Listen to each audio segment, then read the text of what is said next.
Hi everybody and welcome to my video on chemo.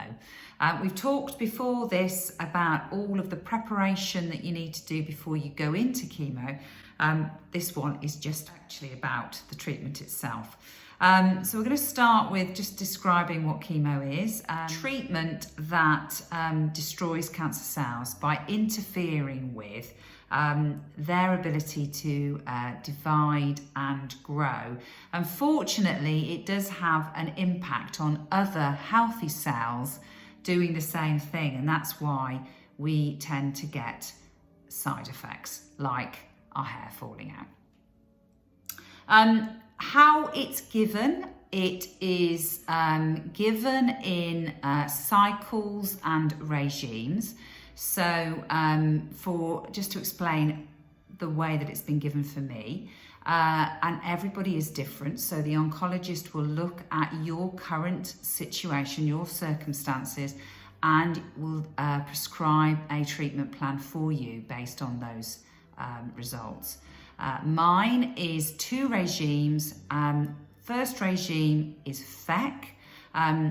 I would talk to you about what they stand for, but they are so long I can hardly actually pronounce the words. But FEC, as said before, are 3 drugs beginning with an F, an E and a C.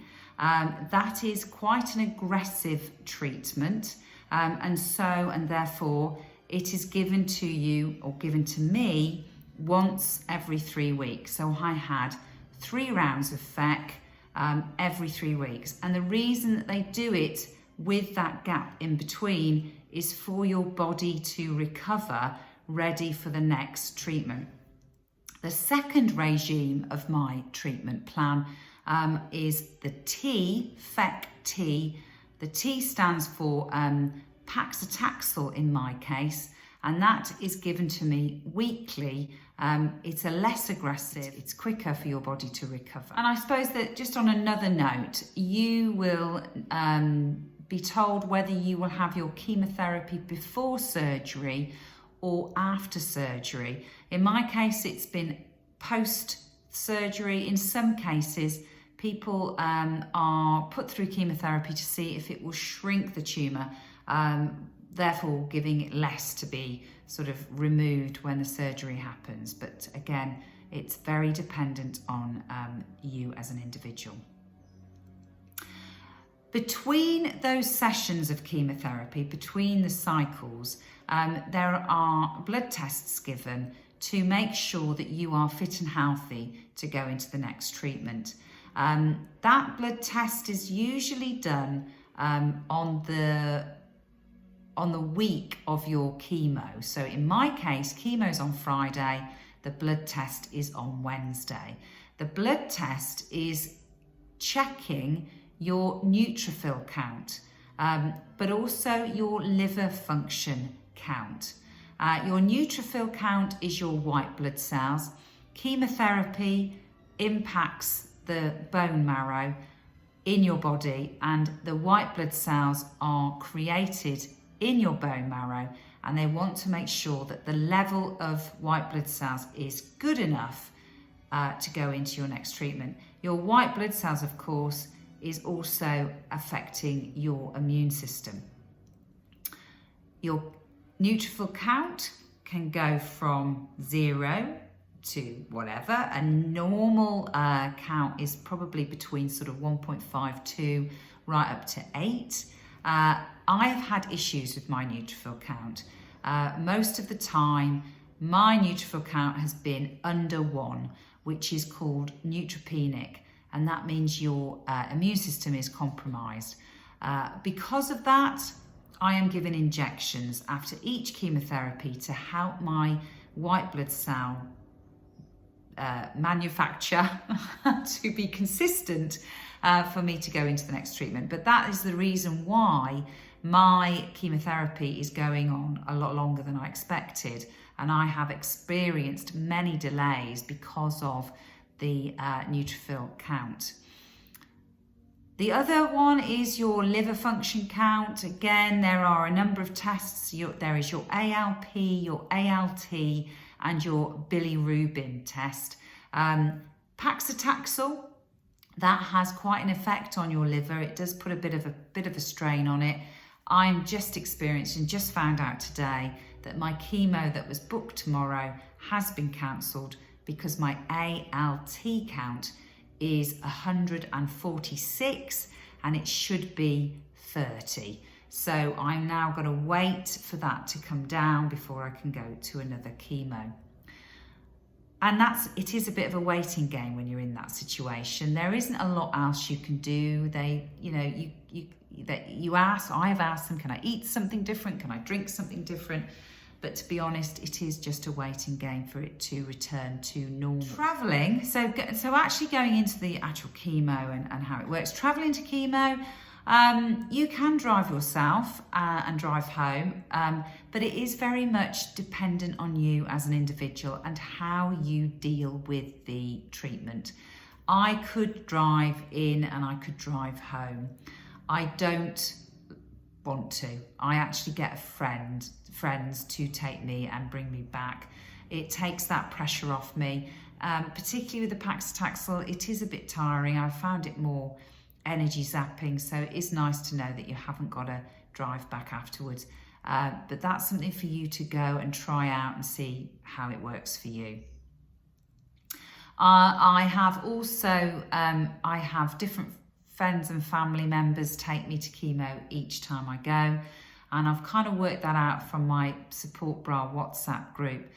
So I've worked out a little bit of a rota. It's really lovely taking a friend or family member with you. It's nice to have a bit of company. It makes the time go faster. For me, because of the cold cap, I was in the hospital for about 5 hours. And with paclitaxel, I'm in the hospital for about 3.5 to 4 hours. It can be a bit boring on your own. A lot of people go on their own though. A lot of people take a book or work to do and work, if that is something that they prefer. I do like to talk, as you probably can see. And so it's really nice to have somebody there.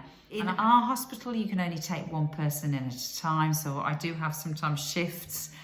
People take over from each other. But again, that's something that really helps, and it does take time away. What to wear.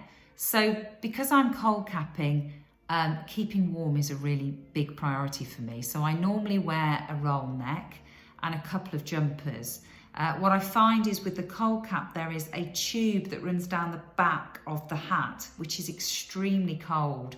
And so I find that more jumpers, the better to protect my back from that coldness. I also usually have a scarf around my neck as well. Big, thick socks on because my feet get cold. You can bring slippers in to keep your feet warm. And I usually wear a pair of jeans because that does also tend to keep my legs warm.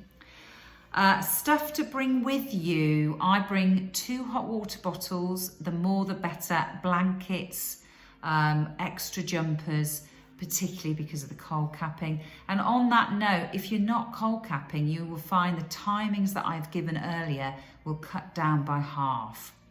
I also bring a book, bring some crosswords, puzzles, colouring in, my phone, making sure I bring a charger lead with me. I also bring a flask of herbal tea. They do provide tea and coffee, but I bring something sort of special tea bags. So I bring my own tea in a flask. I also bring a big bottle of water. They do provide water for you. I just am trying to make sure that I'm drinking as many fluids as I can. So if I've brought my big bottle of water and my flask, I've got to drink that before I leave. Snacks.